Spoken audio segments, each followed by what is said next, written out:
Hello बच्चों, कैसे हैं आप लोग। का फिर से एक बार स्वागत है रसायन फन में। और आज हम लोग पार्ट 4 करने वाले हैं, एटम्स एंड मॉलिक्यूल यानी परमाणु और अणु का। तो चलिए उसका हम लोग फोर्थ पार्ट में चलते हैं। और फोर्थ पार्ट में हमें क्या देखना है, हमें आज परमाणु के द्रव्यमान के बारे में चर्चा करना है। द्रव्यमान का मतलब हमने आपको बताया था वेट, यानी कि उसका वजन क्या होगा उसके बारे में। ठीक है, तो आइए वजन के बारे में हम लोग बात करते हैं। कहता है परमाणु द्रव्यमान। तो अभी तक जितना भी हम लोग पढ़े उसमें किनका सबसे ज़्यादा रहा, एक तो हमारे ओलर साहब रहे और दूसरे डाल्टन साहब रहे। अब आइए डाल्टन साहब ने वेट के बारे में क्या बताया इसके बारे में हम लोग देखते हैं।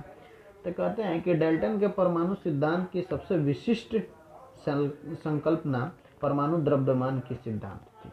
क्या थी? उनका जो परमाणु द्रव्यमान का सिद्धांत दिया गया वो सबसे बढ़िया दिया गया। उनके अनुसार प्रत्येक तत्व का एक अविलक्षित परमाणु द्रव्यमान होता है। यानी कहता है कि हर एक आपका प्रत्येक तत्व जो होता है, एक एक तत्व का अलग अलग उसका परमाणु द्रव्यमान क्या किया हुआ है, उसमें सिद्ध किया हुआ है। डाल्टन का सिद्धांत स्थिर अनुपात के नियम को इतनी भलीभांति समझाने में असमर्थ था कि वैज्ञानिक इससे प्रेरित होकर परमाणु द्रव्यमान की मापने की जो पीछे हम लोग पढ़े थे उसी को रिपीट कर रहे हैं कि डाल्टन का जो पिछला जो नियम था आपका सिद्धांत, जो अनुपात के बारे में उन्होंने बताया था, अनुपात को किस तरीके से हम लोग भी देखा था 1:8 और NH3 का जो देखा था हम लोग उसका, तो हम लोग वो भी देखे थे कि कितना अच्छा से उन्होंने समझाया और हमें आराम से समझ में आ गया कि जो उसका वेट है उस हिसाब से हम लोग अगर उसको बराबर करें या उनका रेशियो करें, अनुपात में करें, तो वह एक दूसरे के एकदम समानुपाती दिख रहे हैं और उनका प्रॉपर एकदम अरेंजमेंट दिख रहा था। अब उसको लेकर इससे प्रेरित होकर परमाणु द्रव्यमान को मापने की ओर अग्रसर हुए। क्योंकि एक परमाणु के द्रव्यमान को ज्ञात करना अपेक्षाकृत कठिन कार्य था।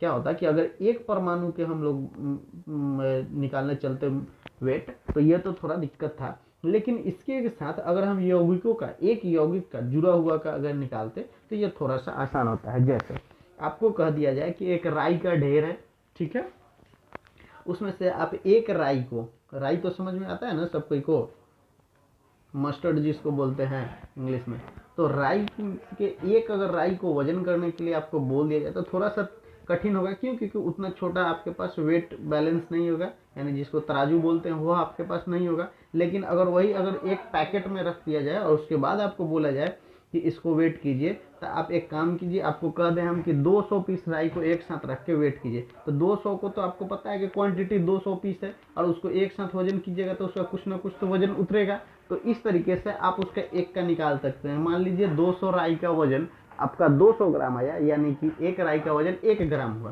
तो इस तरीके से आप लोग निकाल सकते हैं। अब इसी में हम लोग आगे चले तो आगे क्या देखते हैं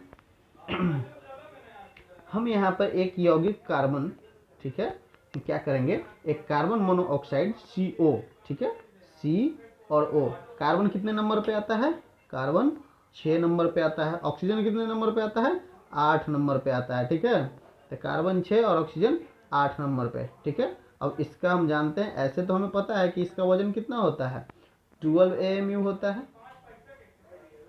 ठीक है, या 12 यू लिख दीजिए आप, ये होता है। इसका हम जानते हैं कि 16 यू होता है। लेकिन यह आया कहाँ से, इस चीज़ को हमें पढ़ना है। तो इसी चीज़ को हम लोग क्या करते हैं, अभी पढ़ते हैं। तो इस चीज़ को पढ़ते हैं तो हम लोग को पता चलेगा कि कहाँ से यह आया है। इसी तरीके से अगर हम देखें तो कार्बन मोनोऑक्साइड में हम देखेंगे जो कार्बन एक ऑक्सीजन के द्वारा निर्मित है, ठीक है, क्या है, जो कार्बन एक ऑक्सीजन से निर्मित है, ठीक है, प्रायोगिक तौर पर यह निरीक्षित किया जाएगा कि 3 ग्राम कार्बन तथा 4 ग्राम ऑक्सीजन के संयोजन से कार्बन मोनोऑक्साइड का निर्माण हुआ है। कार्बन कितना? 3 ग्राम, ऑक्सीजन कितना? 4 ग्राम। यह हम मान के चल रहे हैं, ठीक है, इतना से मिलकर यह बना होगा। यानी दूसरे भाषा में अगर आप जिस हिसाब से मैथमेटिक्स पढ़ते हैं, गणितीय भाषा में अगर कहें तो यह कितना है, 4/3 गुना अधिक है। यह हम कह सकते हैं कि कार्बन अपने 4/3 गुना अधिक भाग से है। अब इसको समझने के लिए हमें थोड़ा सा और चलना पड़ेगा। हमें पता है कि यह 4/3 आपको बहुत अच्छे से समझ में नहीं आया होगा, लेकिन इसी को हम और तरीके से समझेंगे। अभी आगे भी एग्जाम्पल हम देंगे। तो मान लीजिए कि हम परमाणु द्रव्यमान की इकाई को एक कार्बन परमाणु द्रव्यमान के बराबर मानते हैं। क्या मानते हैं? परमाणु द्रव्यमान की इकाई को एक कार्बन द्रव्यमान, एक को कितना मान ले? एक ही मान ले। ठीक है। उसी तरीके से अगर हम यह देखें कि ऑक्सीजन परमाणु द्रव्यमान को 1.33, ऑक्सीजन को कितना मान ले? 1.33 मान ले यूनिट। ठीक है। अब इस तरीके को हम देखेंगे तो कहता है कि अगर इसको 1 माना, इसको 1.33 माना, तो इस तरीके से हम इसको मान के चल सकते हैं। जैसे आप एग्जाम्पल आपको अभी बताए, हम राई का, हम मान लेते हैं कि एक राई का वजन हमें नहीं पता है, तो हम 200 राई का वजन कर लेंगे। ठीक है। और उसका 200 ग्राम आया, जैसे 200 पीस राई का कितना वजन? 200 ग्राम। ठीक है। तो एक राई का कितना बराबर 1 ग्राम आया कि नहीं? इसी तरीके से हम आगे भी चलेंगे, अब निकालेंगे। अब बात आती है यूनिट की। यूनिट क्या होता है? तो यूनिट हमें तो सीखना पड़ेगा थोड़ा सा। तो मैंने अभी आपको बोला कि यूनिट हम कैसे ज्ञात करते हैं। तो यूनिट हम प्रारंभ में जो ज्ञात करते थे उसको लिखते थे AMU। ठीक है। प्रारंभ में हम यूनिट जो लिखते थे तो क्या लिखते थे? AMU। चलिए कलर चेंज, AMU। ठीक है। इसको AMU के द्वारा लिखा जाता था, लेकिन बाद में IUPAC IUPAC जो आया आपका, इसके नवीन अनुदेश के अनुसार अब इसको सिर्फ क्या लिखा गया? स्मॉल u से डिनोट कर दिया गया, जिसका मीनिंग क्या है? यूनिफाइड द्रव्यमान इसको कहा जाता है। अगर यह लग गया तो इसका मतलब कि यूनिफाइड द्रव्यमान, यानी कि IUPAC इसको क्या किया है? यूनिफाइड कर दिया है कि इस द्रव्यमान का जो वजन है, यानी कि यह जो द्रव्यमान किसी आपका तत्व का है, यह एकदम पूरे विश्व में हर एक जगह मान्य है, इसमें कोई परिवर्तन नहीं किया जा सकता है। ठीक है। IUPAC का आपको कल भी हम बताए थे full form, international union of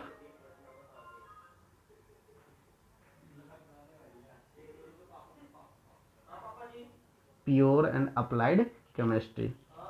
इतना देर में तो आप लोग को आ गया होगा, international union of pure and applied chemistry. लेकिन अब आइए यथासंभव हम लोग देखिए, अगर तो कहता है कि इसे सुविधाजनक कैसे बनाया जाए, किस हिसाब से इसको अलग अलग इकाई को देखा जाए, तो उसमें क्या हो जाएगा। तो आगे हम क्या करेंगे, आगे चलकर इसको हम कैसे डिवाइड करेंगे, इसको समझेंगे कैसे, इस पर विचार करते हैं। तो विचार आया तो परमाणु को समझने के लिए बहुत सारा मेरे पास उपाय करना पड़ा, लेकिन इसको सबसे आसान तरीके से और सबसे जो यूजफुल अभी तक हुआ है उस चीज़ को कैसे समझेंगे, तो इसके बारे में देखिए। कहता है कि एक परमाणु द्रव्यमान, यह आपके अभी बुक से नहीं, मैं खुद बोल दे रहा हूँ, यह आप सुन लीजिए। कहता है एक परमाणु द्रव्यमान की इकाई द्वारा एक कार्बन 12, ठीक है, ये यहाँ भी है, इसको भी समझाते चलते हैं साथ साथ। कहता है कि कार्बन 12 समस्थानिक, ठीक है, आइसोटॉप को मानक के संदर्भ रूप में माना गया। अब आइसोटॉप क्या होता है, इस चीज को समझिए। समस्थानिक का अंग्रेजी अनुवाद आइसोटॉप होता है। आइसोटॉप कहने का मतलब होता है जिसका परमाणु संख्या क्या हो, सेम हो। कार्बन का 6 है और इसका वजन क्या हो कि इसके अलग अलग इलेक्ट्रॉन और प्रोटॉन के कारण क्या हो, बदलता रहे। ठीक है। तो प्रोटॉनों की संख्या अगर बढ़ेगी तो बढ़ेगी और घटेगी तो घटेगी। इसके बारे में विशेष जानकारी हमें क्लास 11th में होगी कि इलेक्ट्रॉन, प्रोटॉन और न्यूट्रॉन 3 भाग में बढ़ते हैं तो कैसे कैसे बढ़ेंगे। बस इतना जान लीजिए आप कि कार्बन 12, कार्बन 14 दो अवस्था में अभी यह रहती है। ऐसे पढ़ना तो आपको और है, लेकिन यह दो आप याद करके रखिए कि कार्बन 12 और कार्बन 14 दो आपको पढ़ना है। पढ़ना तो 14 भी नहीं है, लेकिन यह कभी कभी उपयोग में आ जाता है। ठीक है। तो इसके बारे में हमें जानकारी होना चाहिए कि यह एक आइसोटॉप है। यानी कि कार्बन 6 ही नंबर पे रहेगा उसका, लेकिन वेट क्या होगा, चेंज हो जाएगा। तो कार्बन 12 के बारे में हमको पढ़ना है। तो कहता है एक परमाणु द्रव्यमान के 1/12वें भाग को मानक परमाणु द्रव्यमान इकाई के रूप में लेते हैं।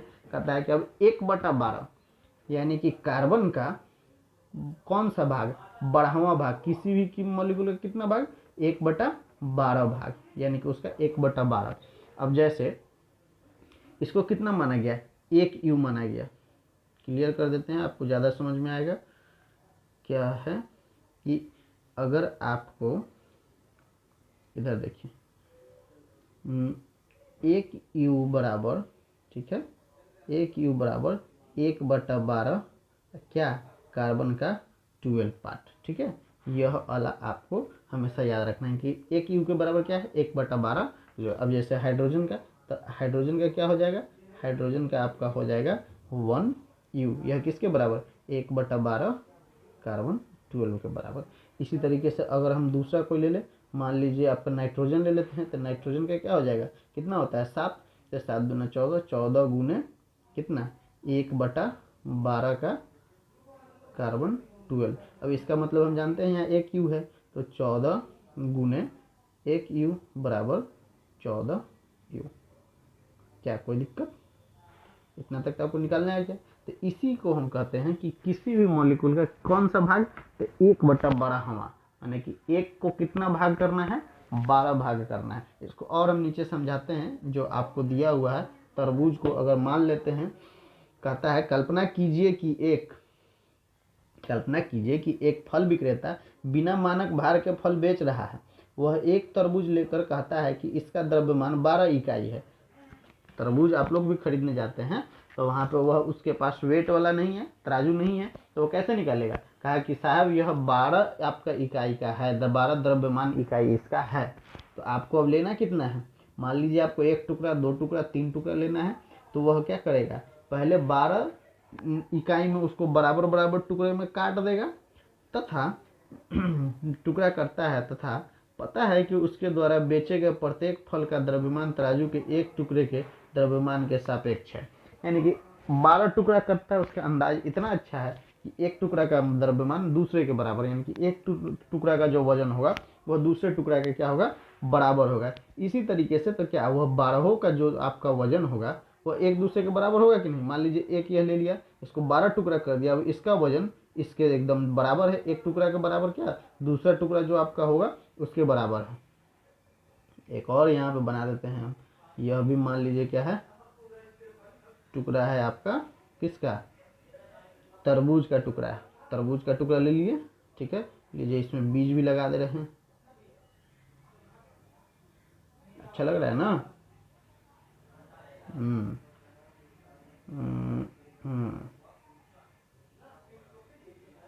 ठीक है, तो यह क्या बता रहा है कि इसका जो वजन है इसके बराबर है। इसी तरीके से आप देखिए, इसमें नीचे देखिएगा तो तराजू में क्या देख रहे हैं कि आपका किसका भाग है, यह 1/12 भाग है कि नहीं, तरबूज का,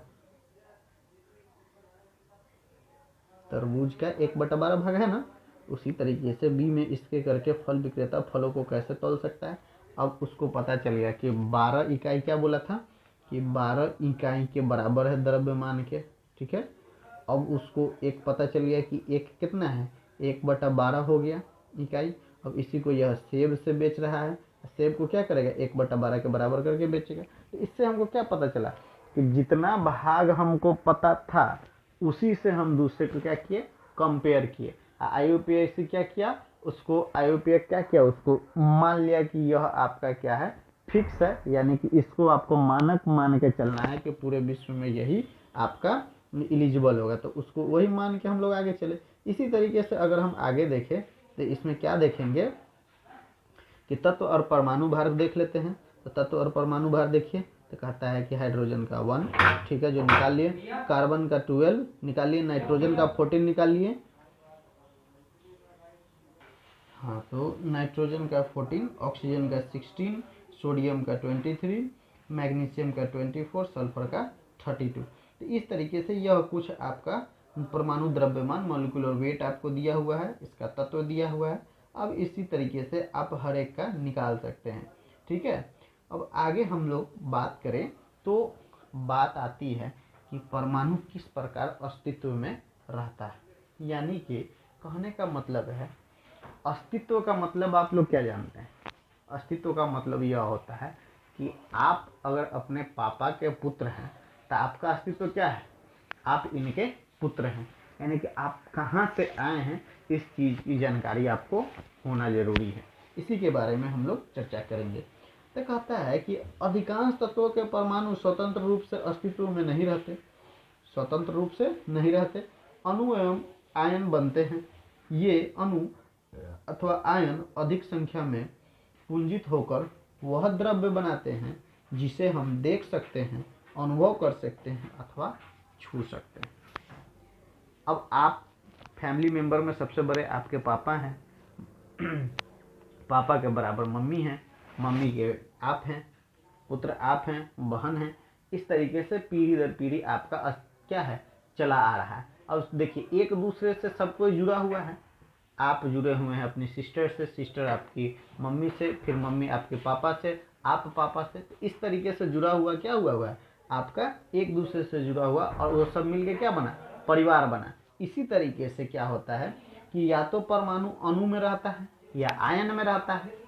तो आयन में रहे या अणु में रहे, दोनों में रहेगा, बाद में वह क्या होगा, मिलेगा एक साथ, और मिलकर हमें वह पता चलता है जिसको हम छू सकते हैं। अब हम आपको बोले कि कार्बन का ही मान लेते हैं, कार्बन को एक कंपाउंड है जिसको हम लोग देख, काला वाला जो होता है बैटरी का सेल, उसको आप लोग कार्बन बोलते हैं, या हम लोग सब कोई कार्बन जानते हैं कि वह कार्बन है, लेकिन उसको हम छू पाते हैं। लेकिन उसका एकदम हम वह सूक्ष्म रूप जिसको हम और नहीं देख सकते हैं, जिसको हम लोग परमाणु बोलते हैं, या आयंस उसका, उसमें आयन रहता है। आपको पढ़ाया भी है कि अगर आयंस उसमें नहीं रहेगा तो उसमें करंट फ्लो नहीं करेगा। तो इस तरीके से जो चीज़ आपको हम बता चुके हैं उसके बारे में अगर हम कहें तो ऐसे तो हमें पता नहीं चलता है, लेकिन क्या उसका प्रॉपर्टी पता चलता है कि किस तरीके से करंट को एक जगह से दूसरे जगह पहुंचा रहा है। तो इसी तरीके से उसको क्या करते हैं, बहुत सारा परमाणु एक जगह जमा हो जाता है। उसके बाद वो उसमें से क्या होता है, जब बहुत सारा परमाणु एक जगह जमा हो जाएगा तो वह आपको क्या दिखाने लगेगा, छूने वाला हो जाएगा, अस्तित्व वाला हो जाएगा। उसके बाद आप उसको छू सकते हैं, देख सकते हैं, सब कुछ कर सकते हैं। इसी तरीके से हम उसको अनुभव में ला सकते हैं। आइए, हमारे पास क्या है, 2 क्वेश्चन है, इसको कर लेते हैं। देखिए, हम प्रश्न आपका जो आ रहा है बीच बीच में उसे करवाते जा रहे हैं, इसलिए कि बाद में आपको ये ना लगे कि छोड़ दिए हैं। तो कहता है परमाणु इकाई को परिभाषित कीजिए, परमाणु द्रव्यमान इकाई को परिभाषित कीजिए। तो आपको हम बीच में बोल भी दिए हैं, अभी फिर से एक बार बोल दे रहे हैं। एक परमाणु की इकाई का द्रव्यमान एक कार्बन 12 कैसे लिखेंगे, कार्बन का 12 समस्थानिक यानी कि आइसोटॉप, किसके, आइसोटॉप के 1/12 वे हिस्से के बराबर होता है, ठीक है। इसमें कोई दिक्कत। अब कहता है एक परमाणु को आंख द्वारा देखना क्यों संभव नहीं है, तो अभी थोड़ा देर पहले बताएं, आपको एग्जांपल भी दिया कि कार्बन के बैटरी वाला हम लोग देखेंगे तो वह इतना सूक्ष्म होता है तो उसे हम अपने खुली आंखों से नहीं देख सकते हैं। उसको देखने के लिए हमको माइक्रोस्कोप का उपयोग करना पड़ेगा, या तो उसको बहुत ज़्यादा कलेक्शन एक साथ करके फिर उसको हम एक जगह देख सकते हैं। तो आज के लिए इतना ही, धन्यवाद। अगर अच्छा लगे तो लाइक कीजिए, और अगर आपको कुछ लगे कि इसमें बढ़ाने और सुधारने की ज़रूरत है तो आप हमें कमेंट करके बताइए, हम उसमें आपको सुधार देंगे। ठीक है, धन्यवाद। आज के लिए इतना ही।